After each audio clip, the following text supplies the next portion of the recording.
Call to order the City of Portage Planning Commission for Monday, August 5th. If you could stand and say the pledge. Pledge allegiance to the flag of the United States of America and to the republic for which it stands, one nation, under God, indivisible, with liberty and justice for all. Mr. Cherry, could you call roll? Victor Mendoza. Melissa Weidenbach. Here. Anthony Wire. Here. Carissa Childers. Sam LeBoy. Deb Ekdahl. Denise Little. Here. Victoria Vasquez. Here. John Hannon. Here. Alonzo. If everybody's had an opportunity to look at the minutes, and if there are no additions or corrections, may I have a motion to approve? Motion to approve. We have a motion to approve, second. Second. All those in favor say aye. Aye. Aye. Motion carries. Any reports from staff? No reports. Okay. Could you call our first order of new business? First order of business, M-03-24, Providence Real Estate Development LLC, care of Trevor Murphy with Manhart Consulting, 333 East Butterfield Road, Suite 600, Lombard, Illinois, requesting a sketch plan review and comments from the Planning Commission for a proposed Providence at Farmington Plan Development consisting of 121 plus or minus acres along the northeast corner of County Road 700 North and County Road 500 West, Airport Road. So this is just a sketch plan review, so open discussion is encouraged, whether positive or suggestions. Good evening. We'll go ahead and let you make your presentation. Okay, thank you. Our goal was not to outnumber you, but we came close. My name is John Carroll. I'm President and CEO of Providence Real Estate Development. We go by Providence Homes. With me this evening is Mike Langlow. He's our VP of Land. To my right, further right, is Greg Bauer. He's our attorney. He's our counsel. On my left is Trevor Murphy and Mark Paul from Manhart Consulting. Okay, so we should be able to answer any questions that you have. Up on the screen, you'll see, and we put on the easel there, just to make sure we did make an initial submittal of our plan, which I think many of you may have seen in the past. I was here, several months ago. But subsequent to that, we had a meeting, a DRC meeting, and met with staff and went through the plan. And they made several suggestions, which we've incorporated into our plan and what's up there. So it's very similar, but there's a few more things that we've put into it from what was initially submitted to staff and what you may have seen several months ago initially submitted here.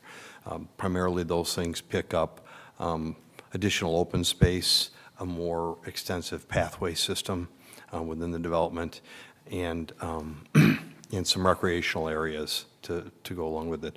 It is still a combination of 3 different product lines and lot types as part of this PUD. One is just what we consider typical traditional single-family lots, 80 by 125 minimum. Also, there will be some cottage homes, which are ranch, maintenance-free, So snow removal, landscaping, et cetera, taken care of for that type of a product, which we call it cottage homes. And then also, there's what we're calling paired villas, which is two homes connected to each other. And those are on 95 by 125-foot lots, but that covers two units together. What do I need to include overall before we take their comments? Yeah, I mean, we certainly, we've submitted product in the past. We have some product if you want to see it, right? Or do we? Yeah, so if, depending on, we're here to answer any questions you have, got any suggestions you want relative to our layout out there. We did do a product submittal at the time when we did this property. The other thing I will point out is that roughly the lower 1/3 or so of the property that kind of sawtooth surround, that was not initially annexed into the city of Portage. We completed that annexation a month or so ago, finally. So roughly 2/3 of the property a little more was already in Portage, and the bottom 1/3 or so was not. So but when we asked for that annexation, although it came in as R1 because everything was already R1, this is going to be a PUD. We, from the beginning, have showed what our intentions were, where we wanted to go with this. So even prior to the annexation being completed, we had submitted a plan that showed these three different types of products and uses on the property. This is the property known as the Carlson Farm. Thank you. Mr. Cherry, would you like to give an overview of the DRC?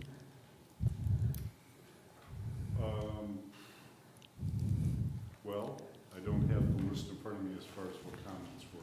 Dina, can you speak to that? Well, we have given them a staff report, and I believe in the staff report has certain Do you have that? information in there. I didn't get the staff report.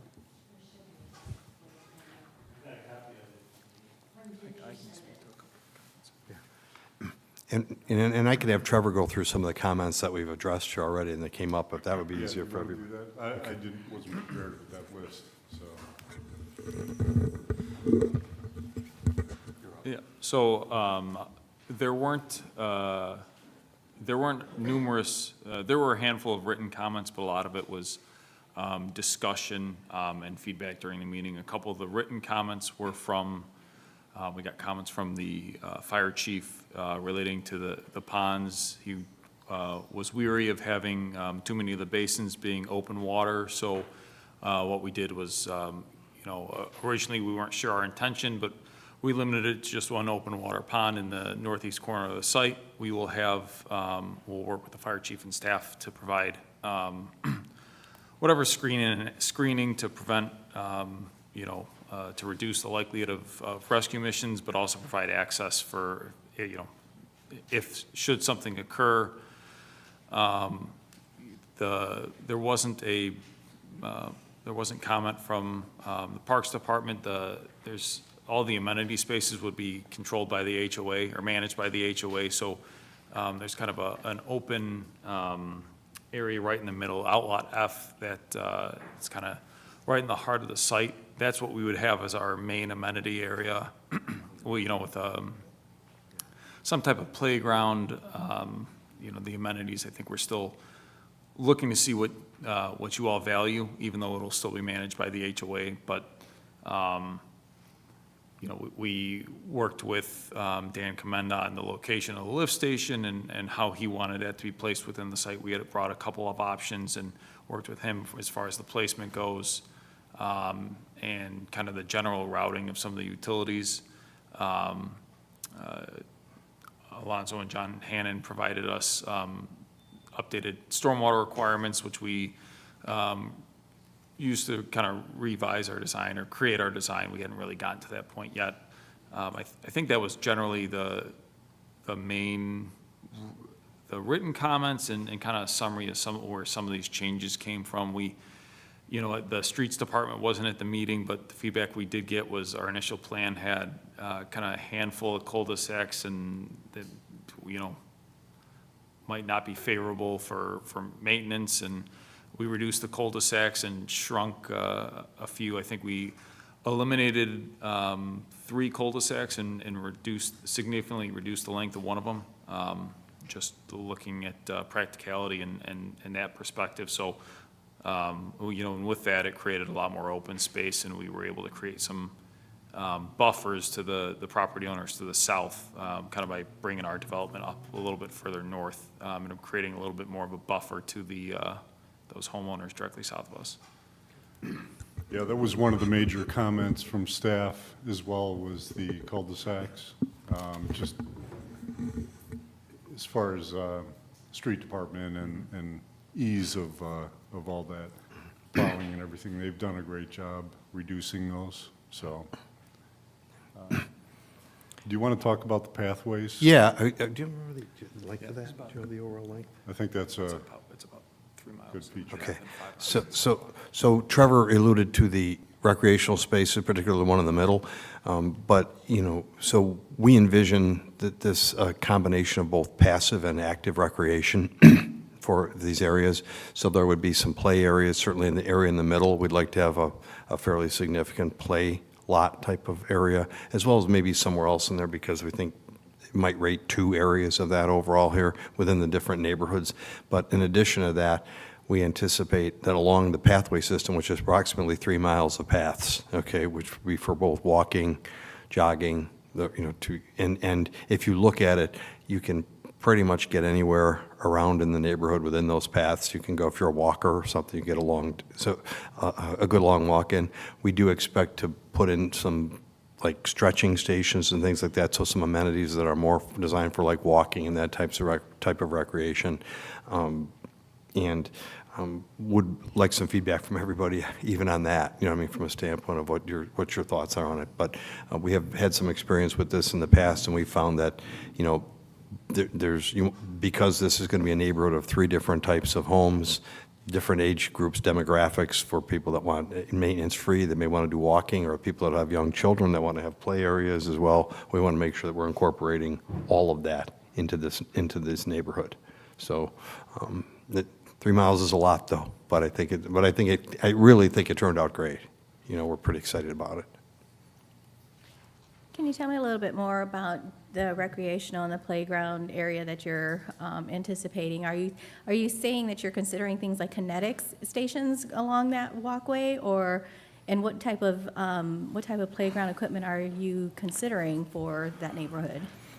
Well, we don't have specific playground equipment determined, but it would be play equipment. We would, even though the park district is not going to be taking these parks, we'd like to get some additional input from them as far as what they like to see, what they think would be beneficial. They're really the experts in that regard more than we are when it comes to, the play areas. But as far as, kinetic, I'm thinking, like I said, we're talking about, for walking or jogging, for stretching or doing various exercises, along the way, there's, if you follow the pathways all over, there are a lot of areas that open up into some fairly large green areas that are really well suited for, kind of little stations, I guess, for lack of a better description. We also would incorporate probably some type of, nature like overlook based, not necessarily big piers and stuff like that, but something where you come down around where there's the ponds that we are not going to make just open water ponds, that are going to be more like wetland water quality basins, that those are usually ideal too to have along your pathway system. So, we're open for suggestions, but we really would look to, for the active recreation for kids, okay, we would really be looking to get some additional feedback from the park district on that. But we're open to, and we would obviously be providing that equipment, and then the homeowners association would be responsible ultimately for the maintenance and upkeep of that equipment. Thank you. Yeah, and it would, all of the spaces on the plan that are in the green, where you can see the paths throughout them, those would also be HOA maintained. So they'd be mowing those and maintaining the path system, like John said. Well, I have to say, I live on the trail now, and there are people on it all winter long, even when it's below 0, so I think it's a really great idea. And I do want to recommend you for contacting Porter County to work with them regarding the water drain off. I think that'll take care of a lot of problems. They've already been proactive. They're No, I working- said, Oh. I really appreciate. Oh, good, okay, I thought you said you recommend. I'm No, sorry. no. No, I said I really appreciate them contacting Porter County and being proactive with that. That'll save a lot of time and heartache. I have a question. So since you did say the HOA is basically going to regulate this neighborhood, how is it going to regulate pets? Will there be pet stations for outdoors for cleanup, to say it nicely? Or like, what is the plan in that regard? The short answer is yes, okay. You know, I'm a dog owner, you know, dog lover, so, but there are people that have not completely figured out that they should clean up after their pet when they're out with them. So I think we will definitely incorporate some type of those stations, which really don't need to be a whole lot more than a place, you know, a receptacle to put the poop in for, like, you know, what's that commercial on TV? Can you say poop in a Planning Commission meeting? I guess you know. But I think that's, you know, definitely something that needs to be a part of it, because there will be a lot of that, and giving an opportunity for disposal and having that regular just maintenance of that being taken care of. And the association, you know, I know sometimes municipalities have good and bad experiences with homeowners associations. We always have a professional management company managing our HOAs. We do not manage them internally at Providence.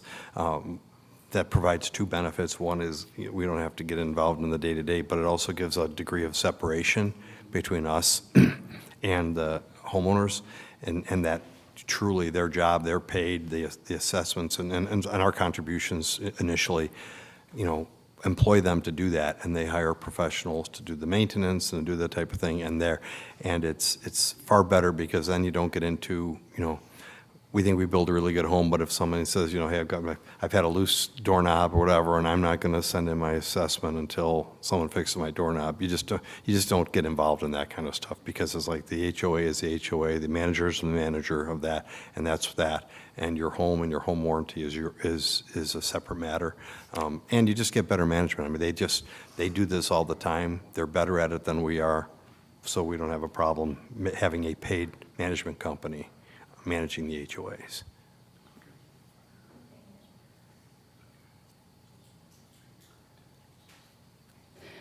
Looking at all your plans and how you have it set up where 3 across and 1 on each side, so you're not going to be repeating plan after plan and having a tract neighborhood. There is one plan, though, that I'm familiar with, not from you, but from other developers, and it's your 2-story A-front. Okay. Because I think the main floor on that is, what, 560? Somewhere right around there? We can pull it up and double check.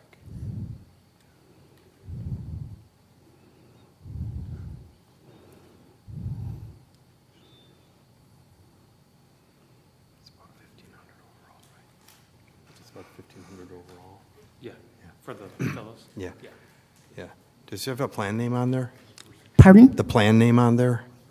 It just says 2-story A-front. Oh, A elevation. Okay, yeah. 2-story B-front. Oh, B front, okay. Yeah, that would be like the Monterey, Monterey Fenwick. Fenwick, okay, yeah, okay. So, I mean, that sounds, you know, because of the nature of it, because there's living area that comes out over the garage, et cetera there, so it's about a 1,600 square foot total living space per dwelling unit there. So your question is? And I know you're going for a PUD, so you get to choose, but that main floor square footage was not part of what you were presenting with the size of the lot, your setbacks, your side yard setbacks. And we've gave negative comments on this plan many times, so if there's any way that maybe you can change that a little bit or exclude it, just because that main floor is so smaller. We did have one builder that put it where he would do like 1 in 6. So it's a minimal plan. Okay. I'd like to look at it, a little bit more closely. I don't have the total square footage, but it's probably, From the first floor to the second floor? yeah, first floor and second floor. Do you know, can you look them up? I can get it. Depending on how good your internet here, we can check that I while we're doing it. But we certainly would. We also will be offering in each of these also a sunroom option, okay, which is a roughly 10 by 10 additional square footage that's on there. We do offer it as optional though, because again, not everybody wants it that way, and it kind of changes, it gives you a little more living space, but it's a bump out the back, okay? So also gives you a little bit of variation of that as well. And we're building these plans elsewhere, and the sunroom's been pretty popular. You know what I mean? So I don't know off the top of my head the specific percentage of buyers are, but I'm going to guess at least 30% of people are choosing the sunroom option. And it's also not usually necessarily both. Like some one side will take it, the other side will not. So that also creates a little bit different look at the back of the building as well when you do that. Yeah, so the first floor is 649 square feet, and the second floor is 967.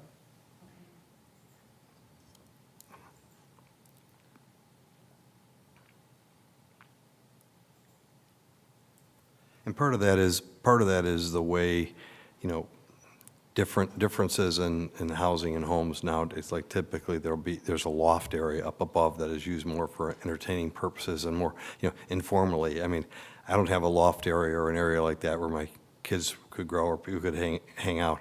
We had a first floor family room. We have a first floor family room, et cetera, which is a little more traditional and older. But nowadays, those types of spaces are way more prevalent, way more popular with buyers, certainly in the demographic that would be looking to buy these homes. But certainly we take a look at that and see, if it's a big concern of everybody on the commission, like I said, there is a sunroom option, and that's on there. We could certainly share some of that information with you in a little more detail. You could see how it adds additional square footage, but that more living space is up, even like, laundry up sometimes is often a real popular. So that just by nature creates more square footage upstairs than downstairs than it typically did in the past, certainly than the home that I live in today. Right, and we just didn't like 2 garages is almost the whole front. And that's where the problem lies with. I agree with everything else you said with the loft area and everything, but just that.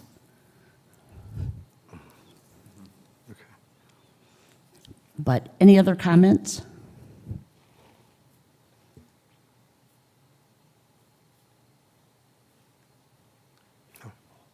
Do we want to just take a general consensus? We want to make a motion? What would you like us to do then? You've done it already, just Okay. comments, that's what they're here for. Okay. Comments, concerns, so as they keep sharpening their pencil and continuing down the path, they're not surprised that we didn't like whatever, the upper left-hand corner at all. They want to hear that now before they keep working, so to me, the good comments, that's what it's about. I mean, good or bad, if we haven't said anything, they're going to assume that we didn't dislike it enough to say something. So if there's something that anybody wants to talk about, that's what tonight's for. They want to hear the free flow discussion, so they understand, and if there is something that needs adjusting, they know where it's coming from, so they can attempt to comply. But other than that, we don't need to take a vote. One thing I did have a question on, just because there's a lot of pathways, which I love, and a lot of greenery, which I love, I assume that there's going to be adequate lighting to keep like safety and security through these pathways at night. I mean, from the map, it looks like somebody could get lost in the dark, right, in some of these bigger areas. We'll look at it very closely because it's a good suggestion, and seeing as far as particularly like rear lighting overall, it's a really good point, okay? I mean, I guess I would like to look at it a little bit more closely because particularly with this plan, there's a lot of these open areas, where they do go behind. And it's, kind of, we have to find the balance between, there's going to be people that'll be living there, backing up to whatever, like, you don't want to have it be like a ballpark back there, okay? But you also want to have enough lighting to make sure that that it's not a safety issue. So we'll take a look at that for sure before and kind of give you a better idea of a plan for that.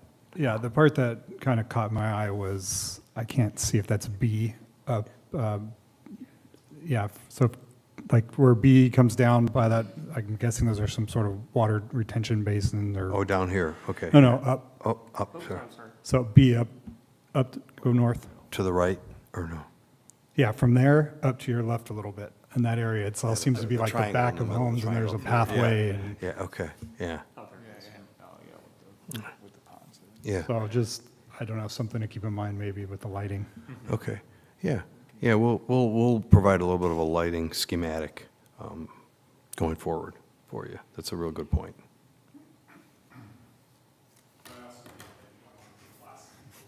Yeah. Smaller decorative. Yeah.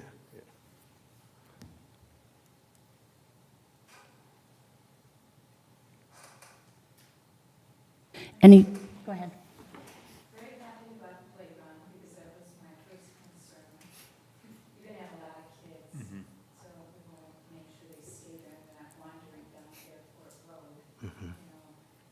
And I like that you put the buffer up, because we do have to take care of those existing houses, those families there as well. So I was happy to hear that, but now that you've explained it, I feel much better. Thank you. Oh, what are the paths going to be made of? There'll be asphalt. The asphalt? Yes.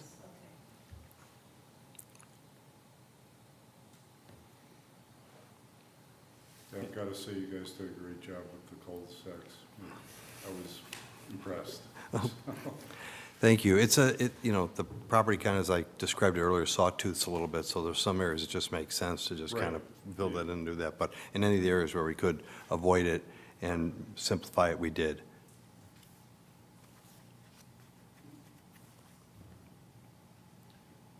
Happy streets, happy life.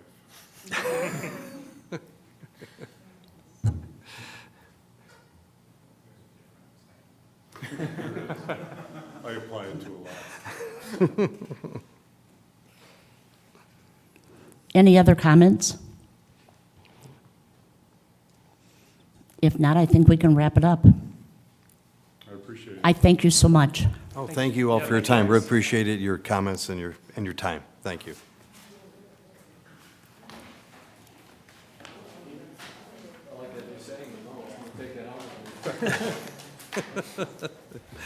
I think you'll be corrected, just for the record. They seem to be the squeakiest wheel. Good. Yeah, you too.